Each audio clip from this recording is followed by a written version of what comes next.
Hello everyone, आज हम पढ़ेंगे पॉलिटिकल साइंस का बीए फर्स्ट ईयर का जामिया मिलिया इस्लामिया का पाठ स्वतंत्रता पाठ 12 जेएमआई स्टडी पॉइंट में आप आज पढ़ेंगे स्वतंत्रता के बारे में।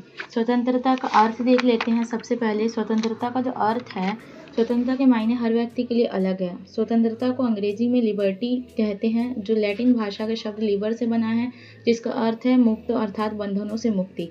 इंसान को इतनी भी आज़ादी नहीं मिलनी चाहिए कि वह दूसरों के लिए खतरा बन जाए। अर्थात स्वतंत्रता का अर्थ सही मायने में यह है कि मनुष्य अपने अधिकारों का इस प्रकार प्रयोग करे कि सामाजिक नियम और राज्य के कानून दूसरों के अधिकार बने रहे।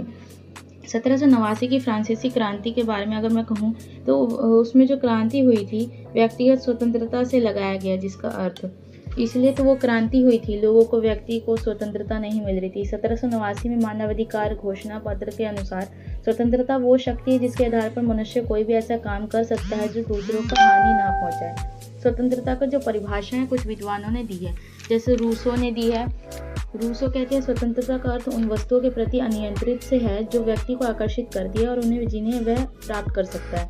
स्वतंत्रता के रूप के बारे में अगर मैं बात करूं तो दो तरह के रूप होते हैं, नकारात्मक और सकारात्मक। ये तो आपको भी पता होगा। नकारात्मक में वो आ जाता है जिसमें प्रतिबंधों का अभाव होता है, यानी कि व्यक्ति को पूरी तरह से स्वतंत्रता है, व्यक्ति अपनी इच्छा अनुसार जो भी करना चाहे वो कर सकता है और उस पर कानून का कोई नियंत्रण नहीं होता। और सकारात्मक में ये होता है कि मनुष्य सामाजिक प्राणी है और उसमें प्रतिबंधों का अभाव नहीं, प्रतिबंधों रहित होता है।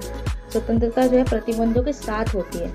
इसके बाद हम देखते हैं स्वतंत्रता के प्रकार। स्वतंत्रता के 10 प्रकार होते हैं: प्राकृतिक स्वतंत्रता, राजनीतिक, आर्थिक, धार्मिक, सामाजिक, नागरिक, सांस्कृतिक, नैतिक और राष्ट्रीय और व्यक्तिगत। Thank you. आई होप कि आपको ये वीडियो नॉलेजेबल लगी और हेल्पफुल हो।